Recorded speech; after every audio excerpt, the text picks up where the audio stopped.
Welcome, ladies and gentlemen, to a new episode of the X Button, Season 5, Episode 2. I am your host, Alejandro, and with me with my lovely co-hosts. Paul, hey everybody. I still exist for one last week before I get put into cold storage. Yes, and once again, our newer co-host. Hey everyone, Joe right here, Don, if you will, whichever you prefer. Very excited to be here with Alex and Paul again before Paul goes away into hibernation for, I don't know, 17 years or so. Yeah, apparently, or a decade, who knows? But yeah, we're coming in after the marathon episode that we did last week that went even longer than I would have ever anticipated. It was a 4 hour and 26 minute thing. And I take part of responsibility for that because I added topics that shouldn't have been there, but something to kind of keep in mind for like the next week. And also the knowing that we all are a chatty bunch. So I should have kind of like considered that. It's not just like it's me, it's you, Joe. Like Paul likes talking, but he was also more time limited. So it was lucky we got it for that long last time. And yeah, it's like things that we can do. But how are you guys doing? I just came from like a super quick errand that I didn't think I was gonna make it on time. Tired. I'm glad to be here, and I'm glad to unwind at the end of the day. Man, adulthood is it's not all it's cracked up to be sometimes, but it is nice that I get to spend all of my own hard-earned money on all the stuff that we're going to be talking about today. Oh yes, that's kind of what I love about recording late at night because I do it for that time. Just kind of as a, hey, I want to hang out with people that I like. How about you, Joe? How you doing? I've been better. My grandma fell and hurt her back today. Oh no!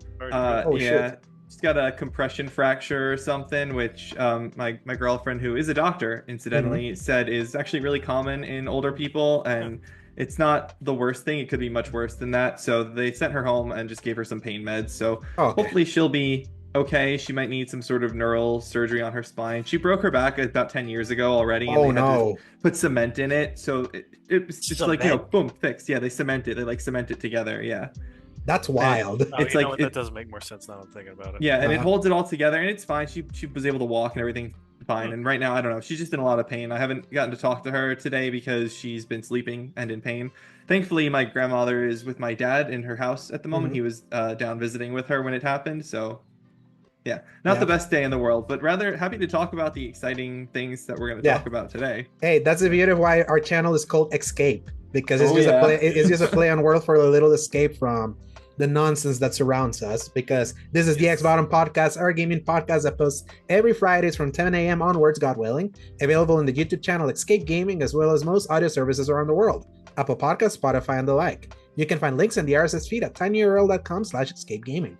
If you enjoy our show, give us a like and subscribe. Talk about like a little segue there. So we're still not doing like the traditional kind of like rigmarole of like talking about what we've been playing, because we're still kind of like in special episodes here, because this week we're actually going to be talking about some of our most anticipated games that are coming out that we know of for 2025, because right now everything is kind of like on a chokehold because everyone's just waiting. But before we talk about those most anticipated games, today was like the perfect day, right on recording day. Nintendo Switch 2 finally officially announced in the most anticlimactic way possible, basically. So much. My goodness. Yes. So they didn't even have a voiceover. That's how here, fine. Yes. it definitely felt like that compared to like the Switch 1. So kind of how I wrote it is like, yeah, the Nintendo Switch 2 has officially been revealed with a 2-minute trailer confirming the majority of the rumors about what Nintendo's next system would be.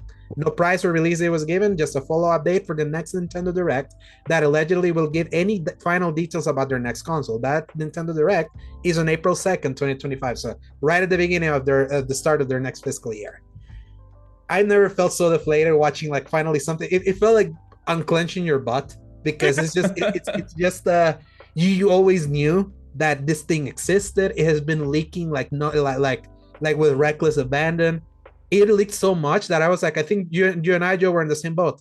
I'm tired of hearing that. I just announced the damn thing. Yeah. It's like the biggest. Sounds like a lot of people really shared y'all's opinion too, where it was just like, finally, I get to not see another article about Switch 2 rumors. Yes, because it's just been nonstop. 2024 was rumors all over the place. Like we knew about DLSS, we knew it was gonna be PS4 to PS4 Pro kind of like level of power. Honestly, I feel like we knew most of that in 2023. We've been hearing about it for so long. Yes, yeah, I know.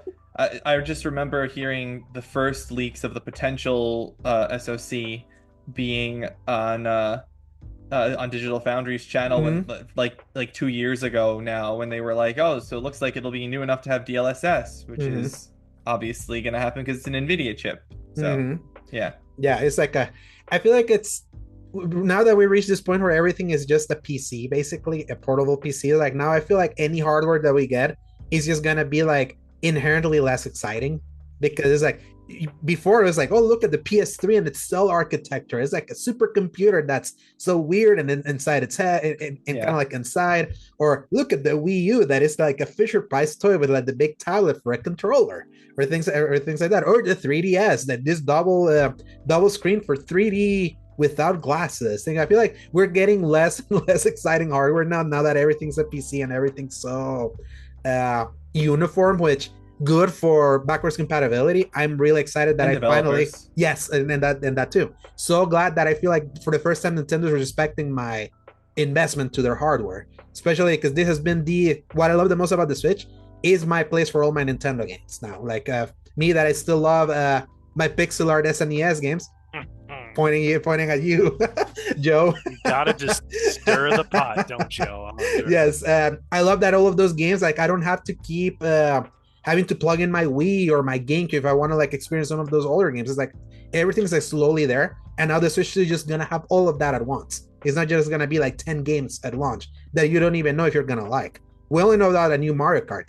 Personally, I'm not excited if that's like the big launch game. I like playing Mario Kart with people. I don't like playing it by myself or as kind of something. So I'm hoping that we hear some like big bangers soon. So any final thoughts that you have in that Switch? Because we don't barely have much. We just know that it exists now. They officially acknowledged it. I guess I'll focus my own thoughts on what we actually saw rather than the games, because there's a lot of changes. Obviously, it's bigger. There's 2 USB-C ports. I only saw one in the trailer, unless I missed one. And the big one is obviously the Joy-Cons being magnetic to the side rather than the sliding architecture. Besides that, not sure what's going on. I didn't mind the sliding side of it, but apparently it was a big issue for a lot of people. So at least I know that since it's going to be magnetic, it's not going to ever lose its connectivity. However, that little mini like chip that goes right into the center terrifies you have to be very careful, because that terrifies me. There's no infrastructure protecting that sucker, and so many kids are just gonna just clang like that freaking toy monkey from Toy Story 3, and it's gonna be so much breaking on that stuff. But I know my son is not touching my Switch 2 ever. Yeah, he is not close to it. Buy him his own controller. He will be lucky if he gets a Joy-Con. Think about this. How expensive will those Joy-Cons be? Because the normal ones never went down from 80, I think, or 90. They've got it was like it depends on the color, but most of them were like 75 to 80, I think. Maybe 85. Anyway, I never bought Joy-Cons. I'm worried about that. I had to buy like another set of them. I don't know if you remember, but I used to bring my Switch for our local youth group, and playing Smash Bros and Mario Kart really messed those suckers up for after a while. And like everybody was pretty respectful, but it's just that was a lot of mileage to put those things under a short amount of time. So I had to switch out my Joy-Cons twice. I bought plenty of Pro controllers. Those were somehow cheaper, and you could find kind of like those special edition ones that were even cheaper. And someone even gave me a free one. Like when I went to visit, he was like, "I don't want this. Do you want?" I was like, "I'll take it." Yeah, give that to me. Wow, generous. Yeah, seriously. He apparently had way too many. He got too obsessed buying so many. He was like, I have too many. Just have this one. I was like, yeah, I'll take it. Weird. Yeah. It's really, to me, it was always harder to try to invest so much on the Switch because of that whole thing. I'm like, am I investing so much in things that's gonna be left behind? And I'm not. This is not my primary system. This is not like the place that I spend most of my time. It's like this is the secondary place where the big Nintendo games come in. I play them, enjoy them, move on, go back to my PlayStation or Xbox. So that was always why I was like, yeah, I'm hesitant to like invest too much. Right. I'm glad that now the games are kind of coming in. I'm only curious to see how strong the third-party support actually is. Very excited that today of all days, they announced that Rebirth is Steam Deck, like it's a Steam Deck kind of like compatible game, so it passed all Steam the Deck verified. yeah. So and so allegedly, what the Switch 2 is supposed to be like comparable to a Steam Deck power wise, if not a little bit more powerful. I don't know why I never connected that part of it, but Mhm. the fact that it's comparable really should change people's tunes about the Switch 2, because of course everybody's like, oh, it's not even close to as powerful as everything else, but it's more powerful than a Steam Deck, which all of you love. So I don't know if I want to hear it. And people play Steam Deck knowing that you're intentionally like okay with gimping your experience to take it on the go. That's kind of like the whole thing with portables. So Joe, any final thoughts on Switch other than just waiting for more? I mean, I didn't even watch the trailer. I just watched the Twitter stuff. Like, I don't really care. Kind of got the gist of it, frankly. Yes. Yeah, I don't intend to buy one at launch. I was saying to some of the SG crew that if I like something huge would have to be shown for me to buy it at launch, and I honestly don't even know what, like, Pokemon Fire Emblem Three Houses 2, like a direct sequel to Fire Emblem Three Houses, which is probably my favorite Switch game because I don't play Switch that much, and I really enjoyed that particular Fire Emblem game. I am curious because, you know, Alex, you're like, oh, it's backwards compatible, but they do have that little asterisk on the thing. I'm just like, I wonder what that's gonna be. I don't know. It's to me that kind of. Oh yeah, go ahead, Alejandro. Yeah, I feel the games that are not gonna be compatible are the ones that actually use the IR sensor of the right Joy-Con from the Switch, because this new one doesn't have it. So think Ring Fit Adventure, or one of those like 1-2 Switch, or one of those, or one of those very weird ones. Ring Fit Adventure not being backwards compatible would both be devious and brilliant, because like that's a huge seller for Nintendo. Like they sold a ton of Ring Fit. I genuinely loved Ring Fit Adventure. I never played it. It is something that I thought about because I, as the not Switch player, it made me think about getting it, because I, you know, at certain points in time have wanted to exercise more and lose weight, and I was like, oh darn, I don't have it. But yeah, and it's good to gamify and gamify your workout. That's why the Ring Fit Adventure was like so brilliant in that way. Yeah, I consider it, and it never was sold here. I hated that. So I was like, I could never, and the hassle of having to buy the big Ring Fit, like the whole set and bring it over. I was like, that's too much of a hassle. So I'll just stick with Just Dance, which is a good workout game. But yeah, I don't really have any thoughts otherwise. I think, was it like April 2nd? I think. Yeah. So Wednesday. Maybe they'll announce it for an April release date, and my birthday's in April, so I can do it as a birthday gift for myself if it's something cool. But I don't really. I've never been the biggest Nintendo guy. I don't have any nostalgia for Nintendo starting as a PlayStation 1 player and having played GameCube and Wii and then Switch. Like that's it. Like that's all I've ever owned for Nintendo, and like handhelds and whatnot. But yeah, like you said, Pokemon would be interesting, but they don't like I own and have never played Pokemon Scarlet because it was so broken. Like I think we talked about that before. So I was just like, I don't trust them to do something good with it yet. So I'd have to see. I'm no longer day one on anything Nintendo. It's just not that I'm interested in. I'd rather wait. So this one is this one's TBD for me. If a franchise like a Metroid is a launch game, or if Mario is a launch game, I'm in day one. If it's not, I'll wait until those games become available. That's kind of like where I am right now. Or if they announce something new that is actually like pretty appealing. And I hope that the price is supposed to be $400. That's kind of like the rumor, which is like, okay, $100 more than the normal Switch. Like, I'll take it. Like, because like you're getting no OLED screen too, which is stupid. Yes. I mean, I don't play it in handheld. The most I played in handheld was during COVID. I played Dragon Quest 11 on it. But the one last thing I will say is I am curious about the Pokemon ZA thing and Arceus. The Legend ZA, and see how that goes, because that was a good Pokemon game even on the stinky Switch. So I'm curious how it'll shape up. Yeah, Paul's wife loved that one. I remember. So I'm really curious for that one, and I just want to see if this thing does the PS5 Pro thing of Game Boost. Are all the like games that already had like erratic frame rate, are they gonna like be automatically improved just by having the stronger hardware? I highly doubt it. That would be the most beautiful kind of like swerve if they were able to achieve that, because that alone would be like, okay, now I love testing old games to be like, do they work better? Do they not? I spent almost all of November doing that with the Pro. They would get you with that so hard because of how much you love doing that. Yes. Paul knows. Like I spent all of November when I finally got my pro, just like testing every damn game that I could.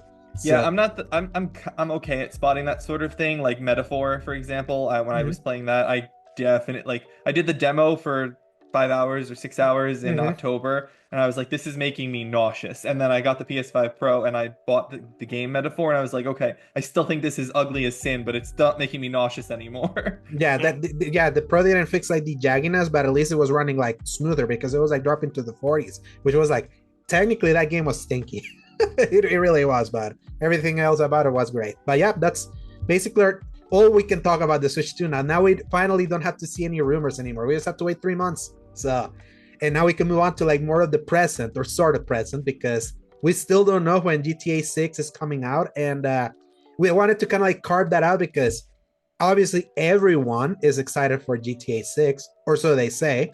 I kind of wanted to kind of get a vibe gut check with you guys with GTA 6. I was kind of mentioning kind of like in our chat, and I can make it public here. I feel like with GTA 6, I am excited from an academic and business sense because everyone is so highly anticipating this game and what it could do like for the market, like the hype cycle and all of that. But it feels like the industry is telling me to be excited, and I personally, as a gamer, I rather play other stuff first because I was not a big GTA 5 guy because I didn't play GTA Online. I thought like the story campaign, like I much prefer GTA 4 from a story perspective. That story kind of grated me on, and kind of like its cynicism and like how damn long it was, that even though I bought the PS4 version because my brother kind of wanted it and I got the upgrade on PS5, I still haven't played that game again since I beat it back in PS3 all the way in October of 2013 because I was just not a big fan of like its story. So that's why like I much prefer Red Dead, me personally, from like the Rockstar side of things, because I feel like at least that writing and the story that they tell is a little bit more sincere and a little bit more emotional. And, yeah, it's better written for sure. Yeah, and vibes more for me. Like I love Red Dead 2, even though like I loved it on my second playthrough. I got Red Dead 2. I always tell the story like I ruined it by being so obsessed with Odyssey right before it, that when you play the game with the most freedom of movement right before a game that's like with the least movement and the slowest thing, was like that grated on me. But by replaying it like during COVID time and on PS5 and getting to like relive stories, like I really got to vibe with Red Dead 2, and I ended up loving it. I think it's one of my favorite games of all time. But I don't think GTA 6 is gonna be there. But I'm excited, like from the outside. I kind of want to see. I'm excited to see the industry kind of rally and excited for like one thing, even though I hate that it's a chokehold on the industry where many people still don't want to give a release date past March because everyone's so damn scared because it's like a nuclear bomb. So, so what do you guys think? So who wants to go first? I'll jump in because I have something to say in addition to this. But so Grand Theft Auto San Andreas is one of my favorite games of all time, like a top 5 game. So I'm really excited for GTA 6. I don't want to change the subject, and I know that Paul has to go, but there's breaking news that just came out. Say it. Sony cancels 2 more PlayStation projects. Jason Schreier reports that Sony canceled 2 of its live service projects designed as recurring revenue. It says that a company spokesperson has confirmed the cancellations, and Jason Schreier reported via a post on Blue Sky, which I don't have Blue Sky, but someone else says that it was actually a live service God of War game that Bluepoint had been working on. So that's what they had Bluepoint working on? That's what his Blue Sky tweet post. And the thing, I believe, like, if there's someone that I believe on his reporting is Jason Schreier. Yeah. God, man, it's like, what the fuck, Sony? Like literally, it's like that's what they had them working, and then now that's canceled. Now what are they gonna be doing now? The other cancellation was Ben's project. Oh my god, they canceled the military game. Holy crap! It says Sony didn't say if the cancellation will lead to studio closures. The memo Bloomberg reviewed said that the company is working closely with Bend and Bluepoint to determine what are the next projects and plan to do everything we can to ensure there is minimal business impact regarding layoffs potentials. Yeah. Bend's not surviving. Yeah, Bend is not surviving this. Like Bluepoint, I think they still have a shot because Bluepoint has been helping a lot with first party. Like if you they were a remake studio for sure. Yeah. That was their reason to purchase. But yeah, so that's what it said. It just I happened to see it pop up. Ains shared it in the SG Discord. Yeah, I just saw the tweet that he said. So yeah, I'm gonna be reading that. So another cancellation. What an incredible shit show it's been.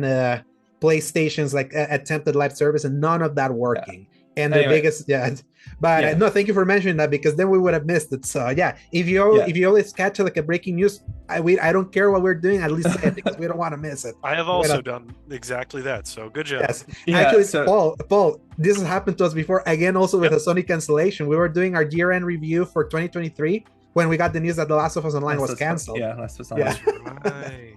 And that one was something. And that one was anger inducing, because like we have been talking about The Last of Us for so long, and specifically I don't know. We were so tired of it, and it was like, God, we got to talk about them again. Jeez. But now you don't have to anymore. Yes. But Ben's not surviving this already. They were on thin ice. They were already on thin ice after Days Gone, which was so sad. And this was supposed to be this was the project that won out. Like they canceled Days Gone 2 for this, and they had said, oh yeah, we're using the technology we learned from Days Gone into like this new project, and if that got canceled, oh boy. I bet the losing side of that battle sitting on their haunches laughing right now. Oh yes, John Garvin. John Garvin and Jeff Ross. Oh man. Yeah.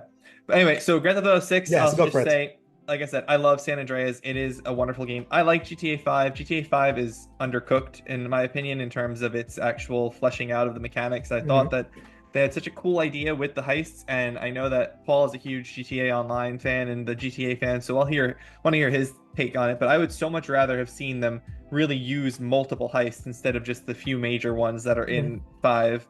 And that makes me sad, because I thought that 5 was a really cool premise, and I like Michael, and Trevor is okay, and I like Franklin. I enjoyed the game and I enjoyed that story, and it was sad that we never got DLC for it.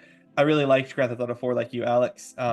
As a New York native, I love seeing New York City in there, even though I'm a Long Island native. But even, it's just so cool, and it's really well done. It's a really well done representation. So, and now as a person who technically is a Florida resident, even though I'm not in Florida at the moment, I am very excited to see their portrayal of Florida and, what Florida's like, because I know that people think that Florida is a crazy place, and it is. Yes. But it's not always that crazy, and I'm curious to see it amplified in the classic Rockstar satire. So, I'm really excited for GTA 6. It would be, it is my most anticipated game of the year, outside of, our list, which we put together and excluded it because of that. So, I think it has a chance to make this year. I'm hoping it does. I think that it has a good chance, because Rockstar's pretty good at things. Like when they delayed Red Dead 2, they pushed it like a year. A full year. They were just like boom, just 1 year. And they were, like, hey, we just need an extra year on it. And I think that was, I think if I remember reading the stories correctly, that was because they had decided to switch it from like a full screen story to a cinematic shot story. And that, like, it literally took them a year to add the black bars across the bottom and reframe it all. Like that was the main reason for the delay. So I don't foresee that happening with GTA 6, but I could be wrong. I'm hopeful. Yeah, I know that there's like, at least starting from GTA 4 onward, when it comes to like the main Rockstar games, every game that they've done always has suffered a delay. GTA 4 was supposed to be October 2007, came out in April 2008. Red Dead Redemption, the original one, was supposed to be a fall 2009 game, got pushed to May 2010. And then GTA and then GTA 5 was kind of like earmarked for fall 2012, got pushed a full year into fall 2013. Not to mention Red Dead 2, originally unveiled on October 2016, the same day as the Switch. I remember that day so vividly, because we got both of those things the same day, October 20th. And then they put a fall 2017, and then got the full year delay on May 2017. I was like, oh yeah, that's coming until 2018. Oh man, that initial Red Dead 2 reveal was so cool, because they just turned their like background thing red, and like everyone knew immediately what it was. That was very exciting. And people thought they were gonna just put the logo out and that was it, but no, Rockstar loves their marketing cycle there. So there is still a chance, like, this thing has not been delayed ever, quote unquote, at least after official announcement. Remember, the official announcement of this was December 2023, right before the Game Awards of that year. So it's still like a delay still has not happened, but also this game has been 12 years cooking, like a specific GTA game. So who knows? But that gives it out. These could be a 2026 game, so that's why I was okay with us separating the GTA 6 conversation from what I'm actually excited about. But Paul, you dive in heavily into GTA Online. I did. What's your excitement? What's your excitement for 6? Not necessarily just a fan of GTA Online and GTA 5 because I've seen the good, the bad, and the ugly. Mhm. So I am probably, I don't know. We'll just see where I land on the fence as I start talking because GTA, first of all, Rockstar, you're a bunch of hacks. I hate you all for what you've done to the modding community. Yes. Mentioning the fact that they shut down the revitalization of, I think it was the Liberty City project to put it into GTA 5. They're not hurting anybody. If anything, that was going to sell you more not systems, games, you idiots. Anyway, I had to at least say that part. The love I have for GTA is weird because I never played any of the old ones. I played a little bit of 4 and I didn't really like it. Mhm. I played about 30 seconds of San Andreas, didn't really like it. um, I San Andreas starts you off on that stupid bike, and I was trying to play it on PC, and it did not fix the control buttons for me, so I could not figure out how to do any of it, and I just deleted the game. 4 was I lasted longer, but it was also my first GTA game after I'd played stuff like Just Cause and many other games where I was like, oh, those are far more fun than this. Obviously, it was trying to do a very different thing and tell a very much more serious story than I understood at the time or maybe had the maturity for at the time. But I think I got through, honestly, I'll amend my statement. I got through more than half of that game. Mhm. And then I watched the YouTube videos for the ending. And I was like, oh, so it's heartbreaking no matter what. Well, I'm done. But that I know that's the point. I just wasn't in the right headspace for the rest of that game. Anyway, GTA 5 was great. The humor has aged horribly, and I don't know if I ever want to go back to the campaign for that reason. However, the characters are great. I think they're, like you said, Trevor's okay, but Franklin and Michael were really well done, I think. And I really liked their stories, why they got into what they did, and how they kind of navigated all of that. I really liked a lot of the side characters, obviously, because so many of them show up in GTA Online, and I got to see a lot of them in that. Lester, I freaking love that guy. He cracks me Lester's up. so good. Yes, So I now remember freaking Lester funny. now.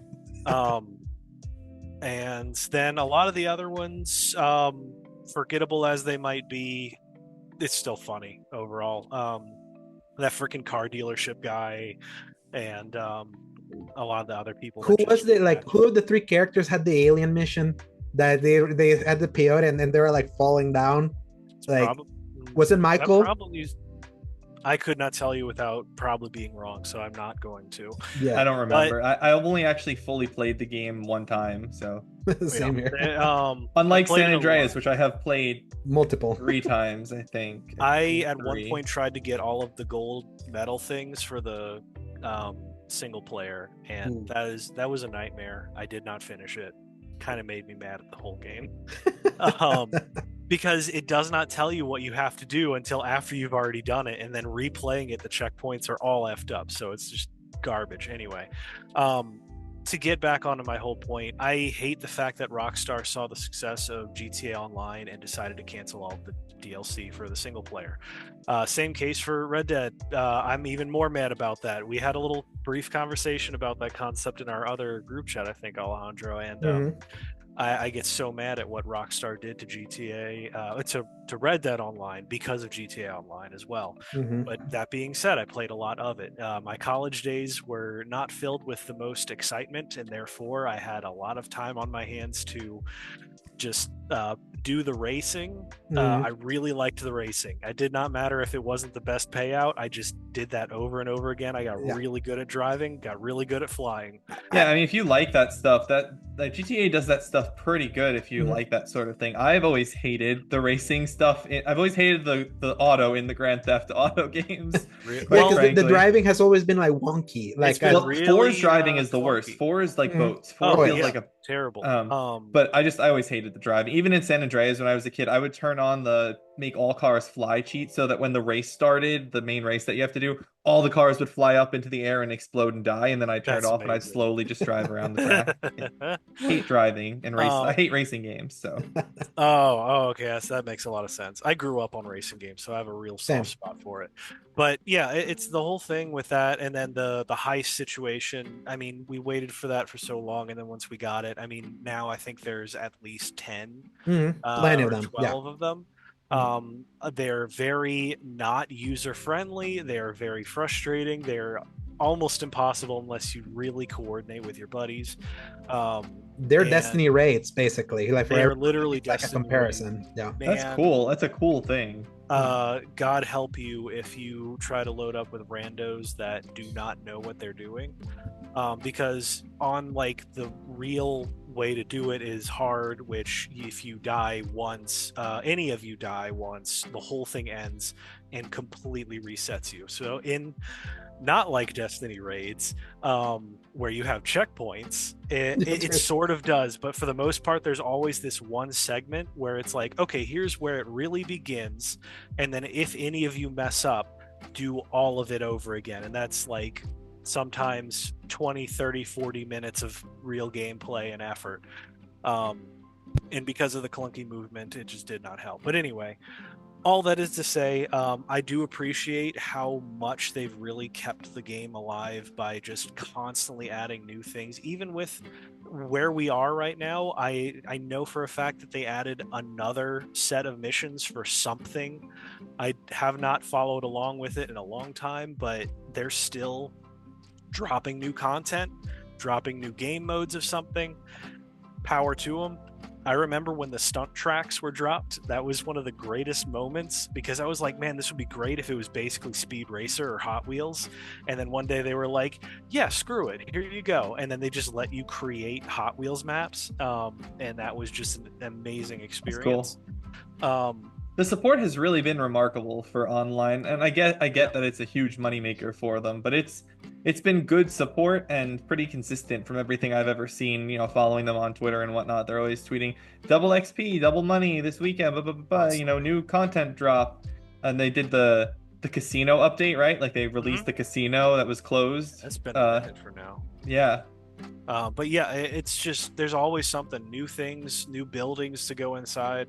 Like you said, the casinos and all of the other crazy stuff. Can't believe how close they got to just literal gambling, honestly. But anyway, that's neither here nor there right now. But yeah, I mean, I'm excited for it, but also I burn myself out on all of that because it's all, after a while, it's the same most toxic people you will ever encounter on an online game, frankly. You will find better spaces and you will find great experiences, but just something about Rockstar Games brings out the absolute most destructive part of people. Yes. Because, I mean, that's what the game's for. I can't fault them for that. I cannot fault them for literally rewarding the behavior. There's a reason why bounty hunting was a thing. There's a reason why destroying other people's hard-earned work gives you money and street cred and whatever. Reputation.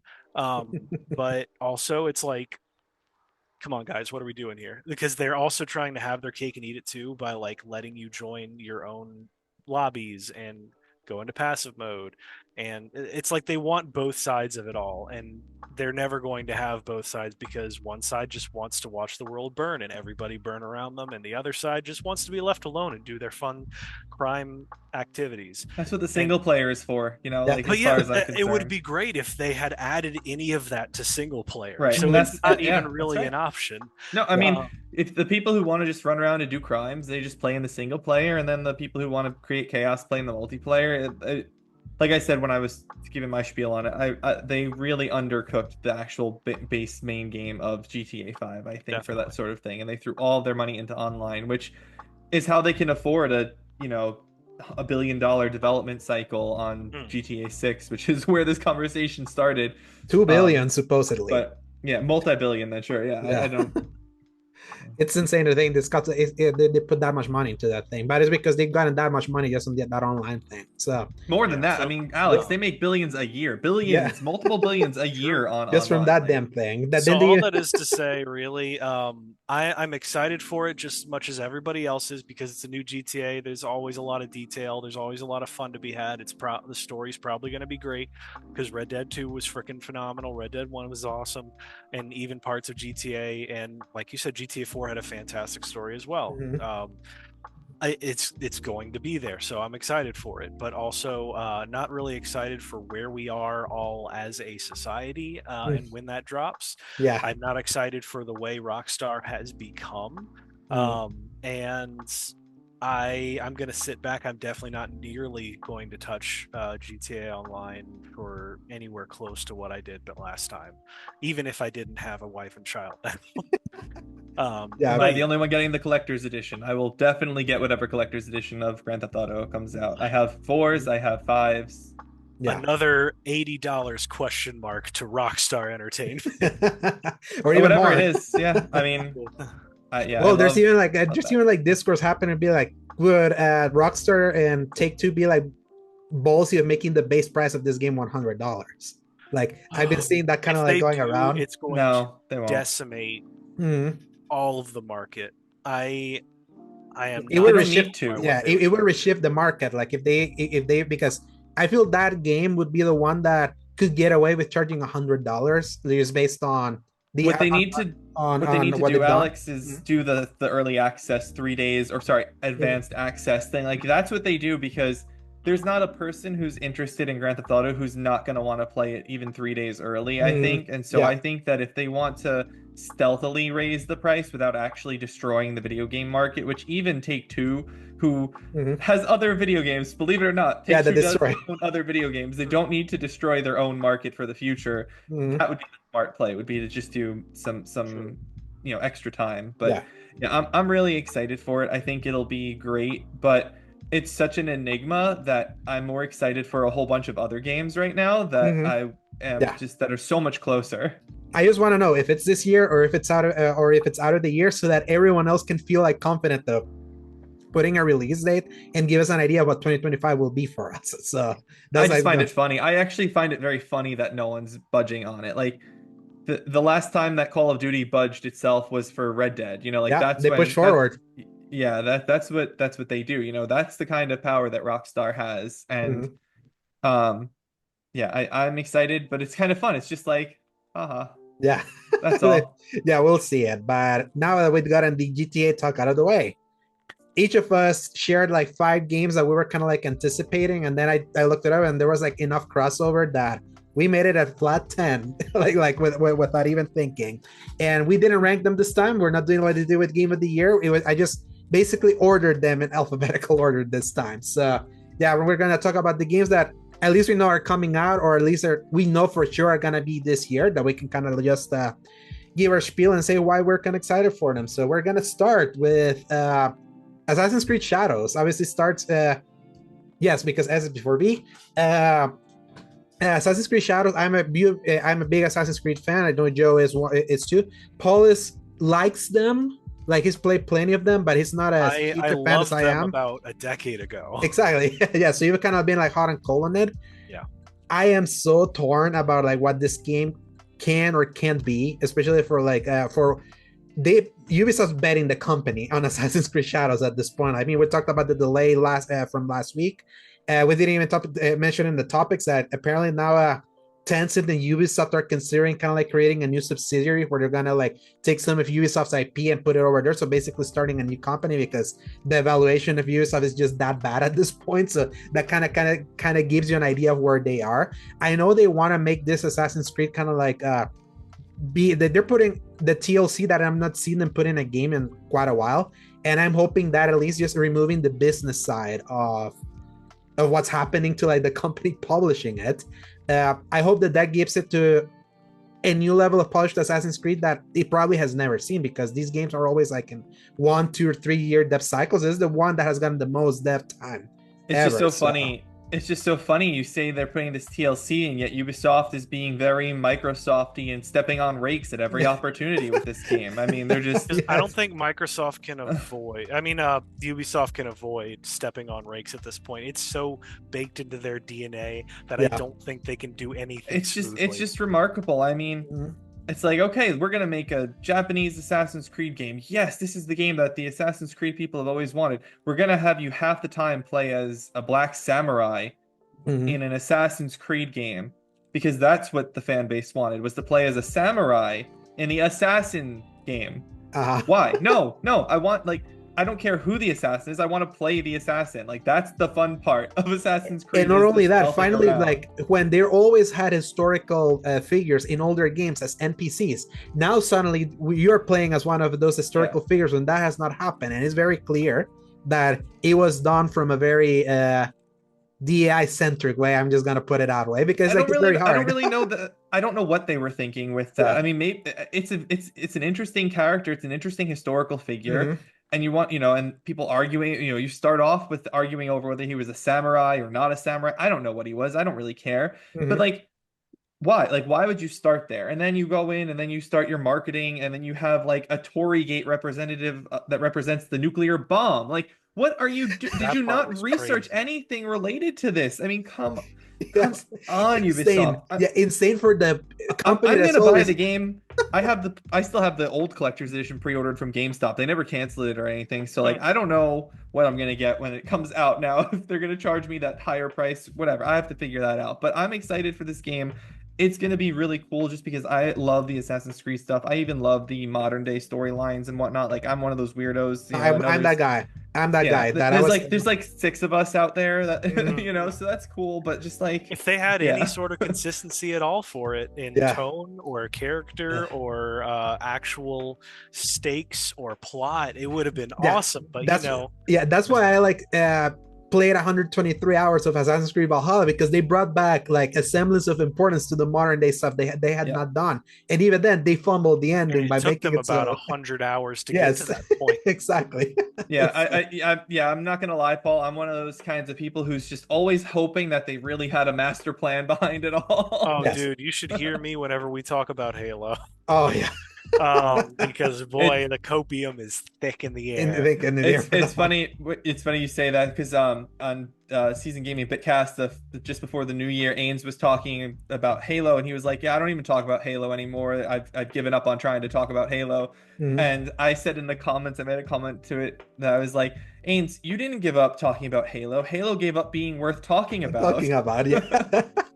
Because it sure did, because they didn't have a solid vision at all. They kept like changing visions with every freaking game. So it's like, we'll be talking forever about it, because there's even more constant drama about the Team Halo lately, and I don't even want to get into it. But anyway, Assassin's Creed is great. I am excited for Assassin's Creed. It's definitely going to be up there for me. I don't really care about the dual protagonist thing, because I like that they're trying to I don't like it. I get that they're trying to have their cake and eat it too, because they want do you want to go in guns blazing or swords blazing, whatever?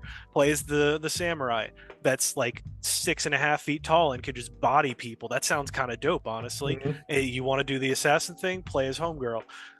But at the same time, I can also see the game's not out, so I don't know, but the blending of that is going to be the real breaking point for me, because I don't want to get forced into one or the other if one character is way better written than the other, or the other inverse, where we get a Evie and Jacob Fry situation where they're basically the same character, and it's one of them is far more interesting than the other. Love Evie. Evie's so good. Evie supremacy. And then Jacob is just a piece of trash, blanket, garbage. I care nothing about. And yet they made you play as him for the main story missions all the time. I played Evie every chance I got. I love Evie, and I love Syndicate too. There we go. Like, that's kind of we're still gonna do that.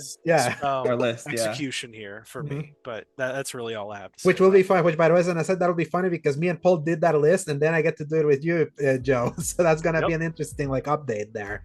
But one update from Jason Schreier on that news article. Go for it.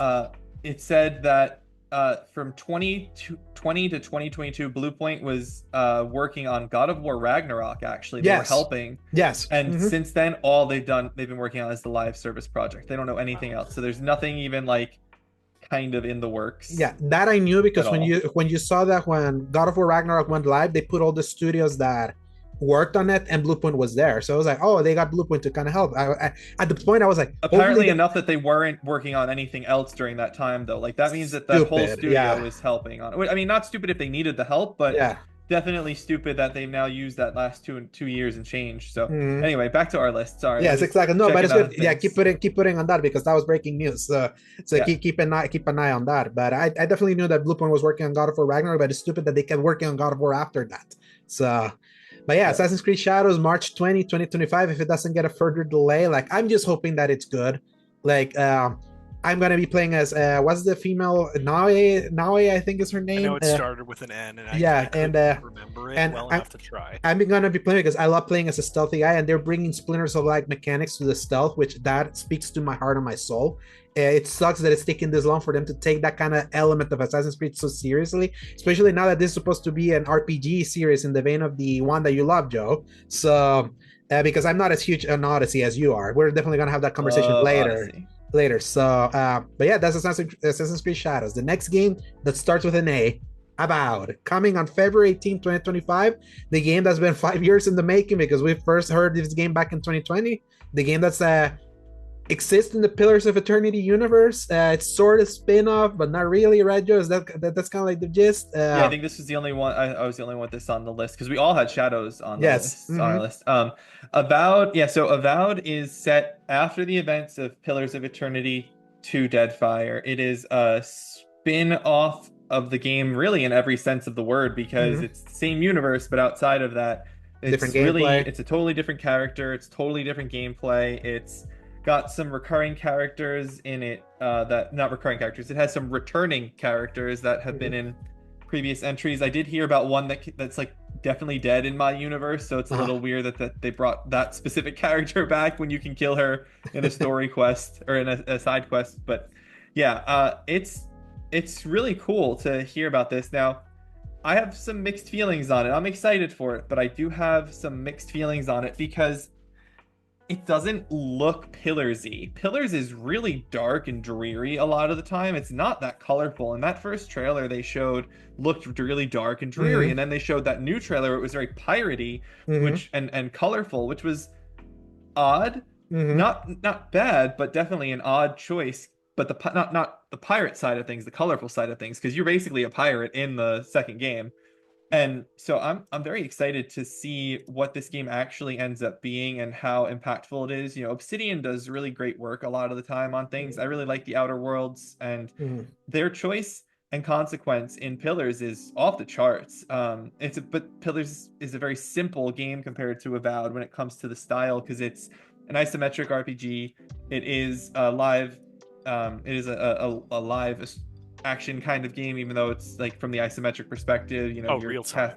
Yes, real time. Yeah, sorry, that's what I meant. Real time. Yeah, it's a real time game, even though you're like casting your spells. It's real time with pause, is what you'd actually call it, I guess. Then, and so this is a totally different thing for them for this universe, but it's much more in line with that Fallout-y, Outer Worlds-y style. So they have experience in it, and I think that they're going to do a really good job.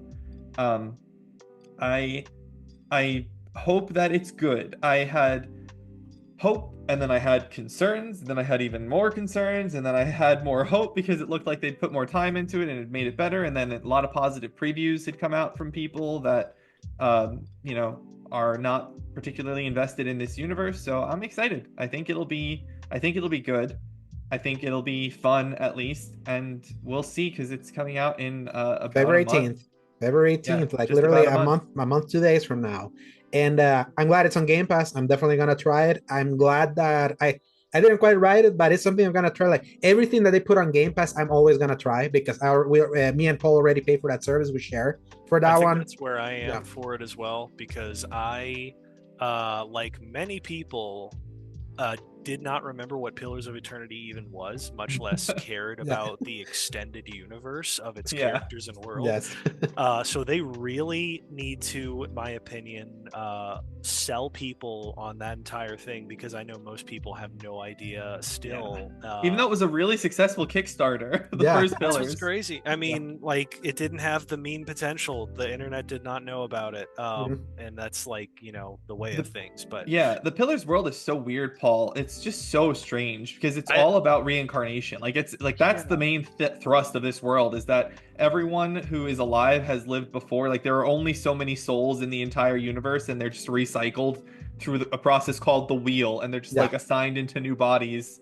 I appreciate they're super weird, really swinging for the fences on the mythology, at least. I was gonna say something else. And sorry. And Joe, like, and pardon me if I'm wrong with this, like, why they kickstarted Pillars was the fact that so many of their previous games that they had made, they were already tired that they were always working on someone else's IP, and then they were like, we want to do our own with our own like mythology and all that, and we're gonna like fund it ourselves. And that's kind of like where the Kickstarter came from. And back in 2014. I think you're right, Alex. I wasn't really super aware of Obsidian's games before Pillars because I never played the Fallout games. I don't particularly like the Fallout universe. I've owned them, but I've never put much time. New Vegas is considered the best game of the 3D in that 3D Fallout, and they made that, not Bethesda Game Studios. So. And I know that Obsidian obviously, you know, did KOTOR 2. I had never played KOTOR or KOTOR. I played a little of KOTOR. I never played KOTOR 2, but so I think you're right about that. And it's funny, the story, there's a funny story with Obsidian about their development of Pillars of Eternity 2, because they also kickstarted 2, and they made a very specific point when they did 2 to not include a stretch goal to create a second city, because in Pillars 1 they had 2 major cities, like where you go and there's like a lot of stuff in it, and they hit that stretch goal and they had to do it, and it was so much more work than they ever thought it was going to be to create a whole second city. There were like some articles and some jokes about it online years ago that they're like, no second city this time, and there's one major city in Pillars 2 because of that. And so I'm very curious how they translate this world where you're used to just looking at it from the one angle to being able to turn your camera around and see it all, because it's very pretty. It's a very interesting world for sure. And it's cool that they have their own IP. Not that it matters being owned by Microsoft now, I guess, but it was cool at the time. It should give them at least some like security, at the very least, that it's something they own, that they're finally backed by Microsoft. And Obsidian has earned the right because they've been the Insomniac for Xbox. Like, they've been pumping out content, like, and have been consistently great. I was in Sebastian's show yesterday, and we looked at the Metacritics that they've been doing, because we did guesses on what these games would score. They have consistently hit between an 83 and an 85, so you know they're always going to be great. So unless there's something bombs, who knows? But I hope not. I'm sold on the fact that they said it's a tighter RPG. That's one of the reasons why the next one that we're talking about on my list, I put it there. Clear Obscure Expedition 33. This is the new IP from Kepler Entertainment, this kind of like French studio that took a lot of talent from like different kind of studios and took inspiration from a game like Persona to do a turn-based RPG, but with this aesthetic that you wouldn't think about when you think about a turn-based RPG. That's what makes it so like intriguing that way, because it's like a merge of East and West in a way that usually doesn't happen. In a more tighter experience, they confirm it's going to be like a 30-hour RPG, also going to be cheaper if you're not going to be on Game Pass, even though this is going to be a Game Pass game.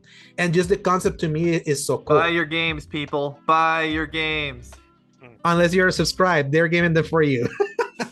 I would still say it's better to buy if you can get away with it. Oh yes, and it's $50, so at least it's like they know they're giving you that value proposition right there. But a killer cast that includes Ben Starr and Charlie Cox, a reactive turn-based that I like. I noticed that I like turn-based combat when it's a little bit more interactive instead of just pressing and waiting for things to happen. And it being a new IP, I'm always gonna be like a proponent for it. Dunk, let me tell you right now. Yeah. But yeah, Clear Obscure Expedition 33. We'll learn more about this one in a week. Like a week not from on today. my list, not on my list, but excited for it. I am excited for it. It just looks interesting. There's just too many games that look a little more interesting to me. That's really all. It's not a slight for me. I think it'll be fun. Yeah. I am of the same way where it just barely missed out for me. It was in my honorable mentions. Mm-hmm. I love the presentation. Mm-hmm. I love like you said, the voice cast is going to be really killer. It's a really interesting concept. Mm-hmm. I do worry that it's going to be a little bit too style and not substance, because Mm-hmm. it's like big presentation, but maybe not like either too repetitive or vice versa. It's just not like enough meat on the bones for what I'm hoping for. Yeah, Especially its price has me curious. I feel it shows more ambition than what I would expect from like a smaller studio, but that also can kind of like that can also backfire because it can be like an ambition that exceeds its grasp. Me, Yeah. cool concept, new IP. And I I'm will say, always gonna, yeah, I'm like you always said, gonna go it's for good that. ambition, and therefore I want to reward that because that's something new that we don't see all And that often. and this will be one, Paul, that if you really like, because we tend to do have that arrangement, like Right. we might buy too, because you have an S and have an If X. I really land on it, I Uh-huh. would love to. I would love to be wrong about my fears, really. Yes. On this one, especially because it could also put turn-based or continue to keep turn-based on the map. I know kind of the Like a Dragon series has started kind of really showing people that you can do it really well. No. We're Do not you going to really talk want to about bring up Yakuza. Yakuza around me, We're not going to Do talk you about really Yakuza. want to bring up Yakuza? I want to, from a business standpoint, Yeah. turn-based has been done in a high-fidelity way to great effect lately, and Yes. I will no longer speak on series names. Exactly. Yeah. Moving on. Death Stranding 2 on the beach. Supposedly, Kojima said that it's like on the home stretch of development. He wants to put it out this year. I also didn't realize this had a subtitle to it. I just thought it was on the beach. Death Stranding 2 on the beach is how they put it. I don't really know if I like I will always be a stand for Hideo Kojima because no one does big budget weirdness like he does. And that just from the things that I've seen from Death Stranding 2, especially the things that they showed in that long trailer from last year's State of Play with the guy with the guitar, with the Troy Baker character. Troy Baker? Yeah, the Troy Baker with the guitar, with the electricity, the stop motion puppet man, the new varied environments, like having the random gameplay clips of like all of the model characters like having a conversation, and then like him showcasing the photo mode or whatever. And everyone then starts posing and like posing and different things. I was like, God, he's so weird, but God, he's so cool at the same time. Yes, it's how like does he do these things? Yeah, how he the only person that can get away with like someone giving him a lot of money to do indie style weirdness. And it's like Death Stranding 1 it's a game that the more I've gotten away from it, the more I've appreciated it, because it was such a weird concept that I didn't know I needed in my life. Like especially like the themes of that game, how much they resonated immediately after the game came out. And I want to see like what he has to say that he was willing to do another sequel to Death Stranding. I feel this is going to be a fall game just based on when the original Death Stranding came out, but I'm very, very curious and pumped for this one. And I'm glad that no one else at SG wants to review it. So I'm going to be doing that one for that. Just like you were saying, I really resonated a lot with many of the characters, shockingly so. Even though it was super over the top, I did feel a lot of like humanity, especially Mads Mikkelsen's character, and with like the connection to the baby, and like no spoilers for the game, but like you really get your heartstrings tugged at times on that connection to a fake child, that even from like an in-universe perspective, it being a fake child, and you're just like, no, you know what, I would fight everybody for this small infant fetus. But also just the gameplay of it, I didn't expect to enjoy it as much as I did, but like the way that you build your surroundings, everybody is like in a community helping each other out. You are rewarded so much for like leaving something for somebody else, and the fact that it can somehow through game wizardry show up in random people's games, and they can help them out in their darkest times, and like, oh man, I have no battery, I'm going to die out here because of this rain and whatever it's going on, and there's something that is exactly what you needed in that moment. I just really like that aspect of it. I think one of the things that I thought was the coolest concept that I thought was going to get dealt with in the first game was, hey, so this is basically internet using the souls of the dead to connect each other. That sounds like a really dangerous situation. And then it never really got handled in the first game. It was like, no, it's great to connect with the entire world like this. And then, of course, the first trailer of DS2 being, hey, should we have connected this? This might have been a bad idea, actually. Yeah. I was like, they're doing the thing, because I feel like it's so rare for me to come up with a like plot concept that actually gets dealt with, because for some reason, I guess whatever I think of doesn't get collected by don't you love that but clearly Kojima had the same idea here, where he's like, ooh, but I'm gonna mess with y'all now. And I went, ooh, that was exactly what I thought of. And then like the giant Metal Gear looking flying ship of whatever really resonated with me as well. So I'm just here for whatever like gameplay changes and additions that he's got, and let's hear it.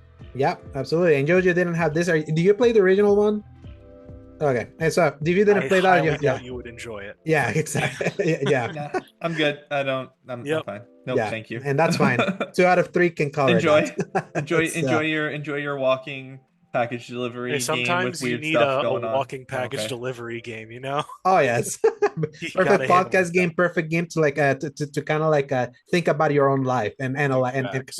So then the next game on the list, I put it on Eternal Strands. This is a game from a new sort of indie studio that has a director of the original Dragon Age trilogy, new IP. Why I'm excited for this one, other than the fact that it's also another new property, I'm also going to be leaning on that, is the pitch for me. It's a game that mixes Tears of the Kingdom immersive civ, like world manipulation, Shadow of the Colossus, kind of like David versus Goliath boss battles, and a little bit of kind of like that Monster Hunter kind of like become better, gear up, and go out, and mixing all of that together. That sounds like a game that's like so appealing.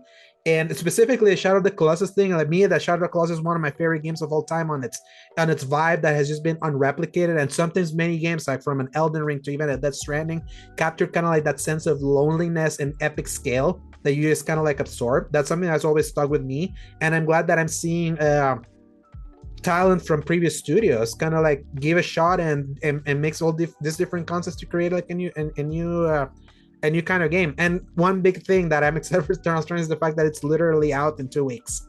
Like from when we're recording the demo, that's exclusive to PC. It's out in 5 days from here, and also gonna be another Game Pass game, ironically. So Game Pass is paying off for me at this point in time. Cheapskate. Hey, you gotta be smart. So yeah. I'm also excited about this one. Didn't quite make my list, but honestly, I love Mike Laidlaw. He's the creative director and one of the founders of the studio. He's the one who's behind Dragon Age, and as the Dragon Age fan that I am, I really just want to support him. I also bought David Gator's musical game that he came out with a few years ago. Even though I haven't played it, like I bought it because I'm going to support the people who made the thing I love. And I'm interested in this because it looks interesting, this Eternal Strands. I don't know if I'll like it or not. I hate Shadow of the Colossus. I think Shadow of the Colossus is a trash game, and it doesn't deserve any of the praise or acclaim that it gets. So that's the third stride. That's another list in operation. Honestly, I'm right there in the middle. But Paul is in the middle. Go ahead. But it's so it's definitely something I'm gonna check out. I'm looking forward to giving it a shot. I may try the demo before I buy the full game. I suppose it's worth giving it a chance that way. Because demos have sold me on games before, and demos have told me not to play games before. Yes. I really wasn't going to buy Metaphor, but Metaphor sold me on it with its demo. Valkyrie Elysium from a couple years ago. Yes, the demo sold us for that one. Star Ocean, the fifth one that came out, whatever that was, that sold me on it. So some of these games, demos can sell me on things sometimes, and I'm willing. Dragon Quest XI is probably the most recent game that, one of the first games that a demo sold me on. I was like, oh, this is great. I have to get this. And that was a 10-hour demo, so it was like they literally give you 10 hours of that game to really like just take it all in. So hoping for the best. I'm always gonna be rooting for new IP and also from talent that we know that has made people's favorite games before. So excited for that. Ghost of Yote is the other one. This one's an interesting one. I also put this in the list. I think all of you put it here. I have an interesting relationship with Ghost of Tsushima where I acknowledge that it did what Assassin's Creed took until this year to do, which is finally give people a style of that game, that style of game finally in a samurai setting. Ghost of Tsushima, I love what it did with the game design. And it's like it made the Assassin's Creed formula a little bit more diegetic. Joe, you did mention that today in the chat that you feel the wind mechanics a little overblown in a way. I feel like yes, because like it can be annoying that having to be swiping up all the time in the touchpad to keep the wind showing to be like, okay, where it's going. But I feel like it had other diegetic choices in its world that you even seen something like a Final Fantasy VII Rebirth that took inspiration of seeing so many things built into the world that guides you into points of interest so that you can remain immersed. I feel that's something that a game like Breath of the Wild introduced, and Ghost of Tsushima took the Ubisoft formula and added that and merged it because it's still like giving you that checklist kind of open world that a lot of people really like, that dopamine hit of just like clearing things off, but making it instead of just something that just barfs you with stuff. I thought the story of Tsushima was utterly forgettable. I don't remember almost anything about that thing other than the thing that happens with the uncle at the end. So if this had been Ghost of Tsushima 2 for me, I would have just been like, sure, like I'll play it. But it being Ghost of Yote, like new character, new place, like fresh start, and knowing the things that they did design wise, I'm excited that this being like a new start for me to kind of like be like, okay, Ghost of Tsushima didn't fully resonate with me. I respect it. I platinumed it. But I want to see like if a new character and further advancements that can really make me love. I'm gonna give Tsushima another shot sometime this year, but yeah, I'm still very curious for Yote. Utilize your encyclopedic knowledge, Alejandro. Do you remember where I ranked Ghost of Tsushima when that year dropped? It was your game of the year.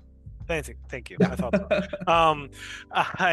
Yes, I loved Ghost of Tsushima. It was exactly the kind of game I needed at that point. I loved just those opening moments masterful between the battle itself, only slightly clunky in the way it blended the combat with all of the other stuff going on, but like every moment of like the charge into the fire arrows, all of that stuff, the characterization of the villain being like, I am going to absolutely use every underhanded tactic I can to beat all of you idiots, and then into the big moment where you wake up, you kind of get yourself out, and then you're on the horse. Everybody knows that you open up into that big plain.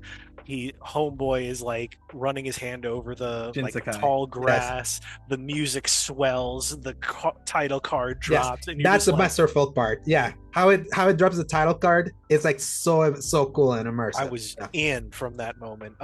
And granted, there's negative parts to it that are absolutely valid. What's homeboy's name? Jin Sakai. Mm-hmm. I just needed to make sure I had it right before I said it. Jin, great in a lot of ways. I like his motivation in a lot of ways. I like the way he comes to his solutions for different difficulties and obstacles, but also he feels like a wet blanket. Most of the other characters are just nothing. Mm-hmm. A lot. Did you play in English or Japanese? English. I played in English at first. Okay. I loved all of that. I tried to play in Japanese, and after a while I was like, I don't know if I want to do this entirely in this. And originally the lip sync wasn't right. They fixed the lip sync for Japanese with the PS5 release. So I think that's one reason it really did distract me, which is ironic because I watch anime subbed all the time. It shouldn't be an issue, but for some reason when I'm playing that, it was difficult for me. I just started Spy Cross Family the other day. Nice. We'll talk about that another time, I'm sure. But I love the exploration. I love jumping around. I've never been able to have that kind of level of freedom and like a true samurai feel. I love just wearing those little rags and dropping people left and right. Just everything about that game was exactly what I really needed out of it. And like you said, the diegetic wind was really cool because it never was like a visual cue or like a highlighting thing that really took me out of it. It was just, hey, which way is the wind blowing? All right, I'm going that way. I mean, it's almost like Wind Waker in a lot of ways, where like you follow that wind, you just see like a little stream of it, and you're like going the right direction. Fantastic. So yeah, it was just really everything I needed at that point. am really sad that we don't get more from Jin and that crew. I thought that this was going to be like their time to shine as like real characters, but I understand it. Jumping forward, it's also they're trying to sort of follow along with historical events at certain things, and clearly there's a more interesting event, and so I'm all signed up for that. It's weirdly Assassin's Creed energy, like moving to like a different perspective and all of that. So it's making the ghost off the thing, doing what everybody wanted from the start and getting rid of the modern day storyline. Like, we're not going to talk about like, get rid of it for Assassin's Creed. I did love parts of that storyline, whatever. But for this specific thing, it's like it's doing what a lot of people wanted at that time. It is just this character, and we get to really follow along with them rather than them getting puppeted along for some kind of weird conspiracy theorist storyline. Anyway, you're excited for this one too, right? Yeah, I am. I'm actually right there with you, Paul. I really loved Ghost of Tsushima, and it was my number 2 for that year because that was the year that Remake came out, and Remake is goated. It was so good. I really enjoy Ghost of Tsushima quite a bit. I rolled my eyes earlier when Alex was talking because he mentions Breath of the Wild. Breath of the Wild is one of the most overrated video games of all time. I don't disagree with you there. It's a good game. I don't like the idea of don't tell the player where to go. I like choice. I like the freedom to choose how much guidance I want. I'm always going to turn on the explore the mode in the Assassin's Creed game that tells me where everything is. I just want to run there, see the story happen, and run there and slice people along the way. Like, that's my thing. I don't want to discover stuff in those kinds of games because they're already so big that, to me, you're just like padding the runtime at that point. So I'm very happy to have guidance put right in front of me. That said, the wind is really cool. It really is cool. I hated having to swipe up and down on there all the time. Like, that was annoying. The foxes are really cool. I love following the fox and that. So like, that kind of thing is really well done. And I don't mind those things. I just would have personally appreciated the option to have a little bit more guidance in there. But I do have to level one criticism at this game that I only remembered as you talked about rags, Paul. I wore nothing but the traveler's clothes the entire time I played that game. Because the traveler's that's exactly clothes, what I did. because the traveler's clothes unveiled more of the map as you explored. And as someone I didn't actually do it for that. But... Yeah. Because you like platinum in games like I do, so I bet that's why you did it. No, it's not even the platinum. I have the platinum too. It's not the platinum, Alex. It's literally I can't have fog on a map. Assassin's Creed Valhalla is a massive game. I remember running all the way along Hadrian's Wall just to clear the map. Like, I ran the entire rim of that map. Or you hate that fog of war. I don't. And if you miss like one tiny part of it, gotta go back and clean it up. Go back. Okay, I get where you're coming from. And so that's why I wore the traveler's clothes, because it just did that little bit more. And I was constantly checking the map to see if I had missed anything as I was, grid like going back and forth across this freaking map to clear it. And so as much as I love that game, I hate that sort of thing as a mechanic. And that's why I really like Assassin's Creed, where the viewpoints clear the fog of the vast majority of the area, and you only have to do it in like little slivers sometimes. That was the issue on like the Assassin's there's Creed actually this one game that did that really well. I think it was called Breath of the Wild. Yeah. It did. Okay. But that's 100%... a good thing. Those are good mechanics. Yeah. I like when they do that. I give credit where it's due. Breath of the Wild had good ideas in it, for sure. Yeah. But it was a fine game. Yeah, it's not the greatest game of all time. That's where I say it's the most overrated thing. So that's Dragon Age Origins, of course. But yeah. So yeah, I'm really excited for Yote. I'm very curious about this new story. I liked Jin well enough. I also played in English. I was just curious if there was a difference between the English and the Japanese, but we all played in English. So it was... Jin's a fine character. I think I enjoyed him. It would have been cool to see him continue, but just because he's not the main character doesn't mean they're not going to do like find the artifacts of the original Ghost and you have a flashback sequence. Like, that's totally something Sony would do. They gotta do the armor, for sure. They gotta do the armor, and then you flash back and you play as him for like a small segment. Like, I can imagine. Yeah, they have it. There's enough like a story, kind of like a mechanics that they can use to bring Jin back in a way that makes sense. Like an Altair to Ezio thing from Assassin's Creed 2. That was like crazy if he literally became like a spirit of vengeance. Like, it would almost make him some kind of like, almost like the Hey, another Legend of Zelda thing, the hero's shade from Twilight Princess. Uh-huh. Maybe not exactly, because that would get really weird and not in like their historical sort of styling, but I could also see like a personification of some kind. Yes. But I'm excited for. I think we're all excited. This was the last game that was on all of our lists, so that's cool. I think I hope we get a release date soon. If I'm guessing, it might be a summer release, just like the original Tsushima was. So. Yeah, I can see it June or July if they're trying to like space out like when first party stuff comes out, and they did say first party stuff comes out April onwards. So they did put 2025 in this date, and we're getting a state of play supposedly on February from the same guy that leaked that the Switch was going to be announced today. So he has track record. Nate the hate. Nate the hate. So these next two games, you put them in, Joe. I kind of want to talk to them like back to that. There's a certain irony because there's history also between these franchises and some of the developers. So that's Kingdom Come Deliverance 2 and Mafia: The Old Country. So yes, sir. So yeah, Kingdom Come Deliverance Studios real quick. Like that's coming out really soon. The previews are already out. They were shockingly glowing. They are. It's on my fantasy team for the thing. I know me and Paul tried playing Kingdom Come Deliverance, the original one. We played it the PS4 version. There's no. I'm so sorry. I'm so sorry. It's rough. I think I played. I'm surprised you're still alive. The load times are so long. Yes. Oh, jeez. Yes. I did play on PC at first, and the first thing I did was the command prompt to give me the infinite savior schnapps. That's so lame. It was so fun I just made savior schnapps all the time. It was so easy. Hear me out, because after that, I only played some of it, and then I eventually restarted on PS4, and then I obviously did it Bad decision. fully clean.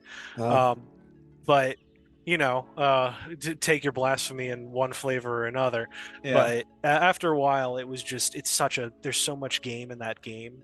And after a while, the slow, anyway, it was great. It's on my list, but I also don't know how much I'm going to be able to really sink into it, So I have 178 hours in the original Kingdom Come Deliverance, it says on Steam. Some of that might be waiting around or whatever, but because I played all the DLC of it, and I really loved that game. I explored that game up and down all over that map, and I did play on PC. I was playing on an okay at the time PC, because it was from a 2014 PC I was playing, so it was rough. I was kind of able to run it, but because I'd upgraded my GPU was the only thing I'd upgraded at that point. I had a 1080, but I was still running on like an old FX AMD processor, like from their FX series, and FX 8350, so it was really old.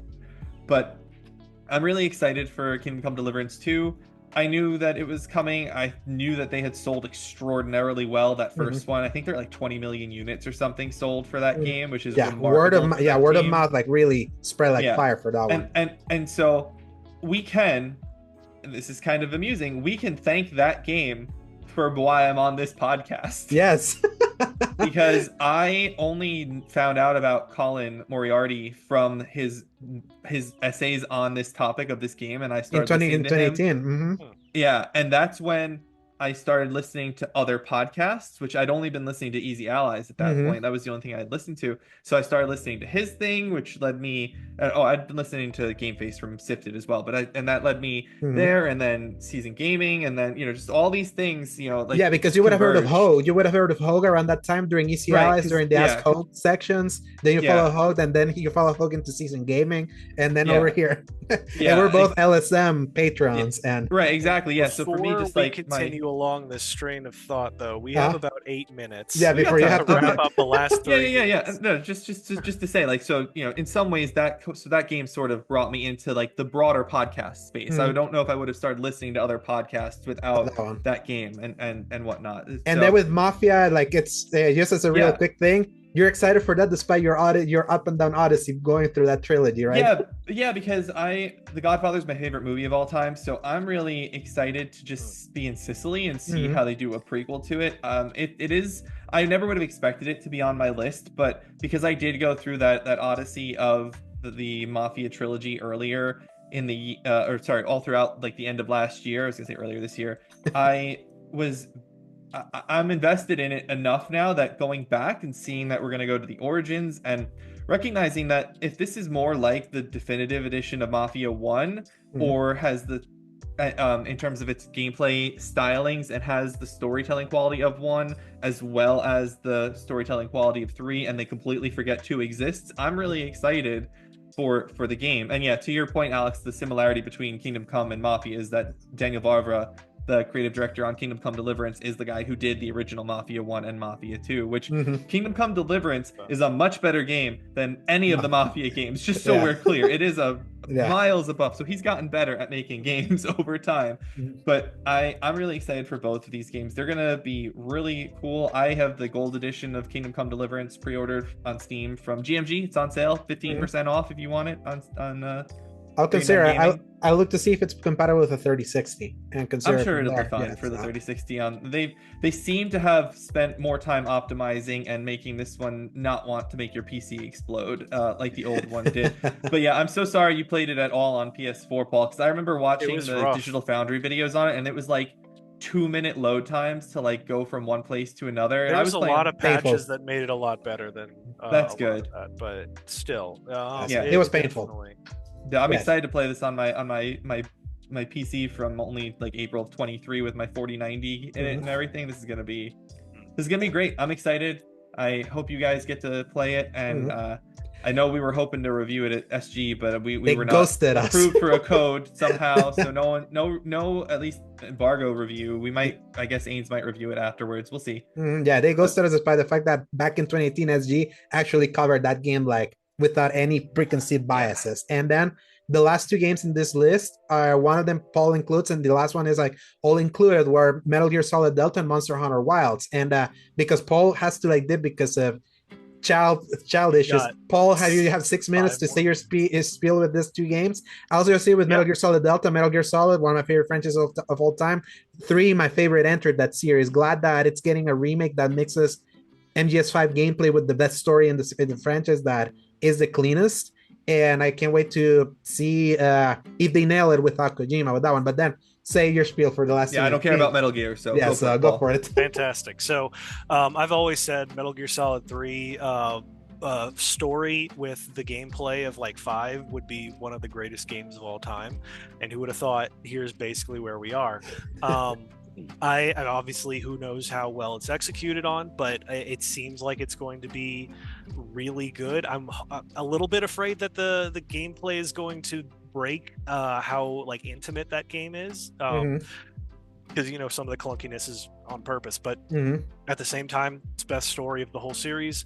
I adore how all of the characters work. I love that they are not only using archived audio, but it seems like they did bring in a lot of the original people for new audio to be recorded. So really excited to see what that means. And I can't wait to sink my teeth back into a Metal Gear game like this. And that's about it for right now. And then Monster Hunter Wilds. Yeah, so Monster Hunter Wilds, it's biased for sure right now because it's starting to bite me. I downloaded Rise, I downloaded Monster Hunter Worlds. I remembered that I have Iceborne, so my evening is going to be spent with one of those 2, either catch up to play Iceborne or Iceborne is good. It's tough. It's very hard. I had a feeling, so I might try Rise because I never actually played any of it. The menus really stopped me from enjoying my process of getting into that game. But you're probably better off doing Iceborne, because I think Iceborne's going to be a more direct line into Wilds if you want to like get your skills up and whatnot. Fair enough. They did add a lot of stuff in Rise mechanics wise for the weapons I've seen. Okay. But I think actually Iceborne added a lot of those too. Anyway, I'm really excited for the concept. I am going to try some new weapons, try some new things. I'm a masochist in some ways, so I'm going to play Charge Blade, and then when I'm tired of that, I'm going to play Longsword just to feel great and be Virgil from DMC. And that's it for all of that. What do y'all got for that one?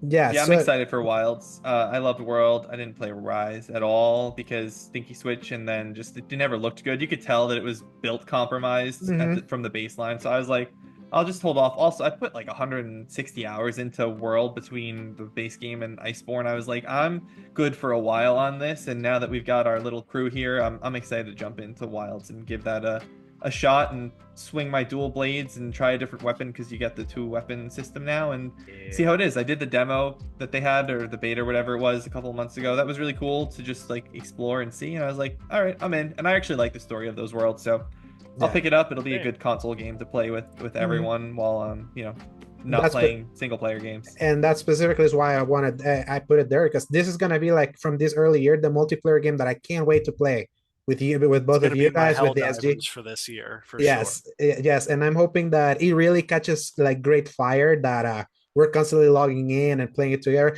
I'm also hoping that they really consider the single player experience for this one, so that we can still even play it even beyond just having to team up and doing like the high level monster stuff. World was fun in single player too. Yeah, like just doing it yourself and then popping out a flare when you needed some help. And I remember, and I love that. Yeah, and when World came out, was one of the like peaks of Easy Allies and everything. And they had their weekly hunts and everything. I used to participate in those and join hunts with everyone in there. That was really fun.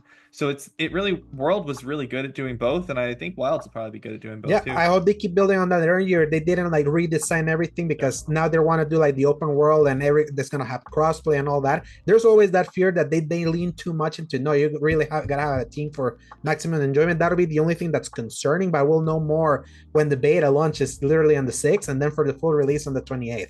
Early in this year, I think this is the big atom bomb.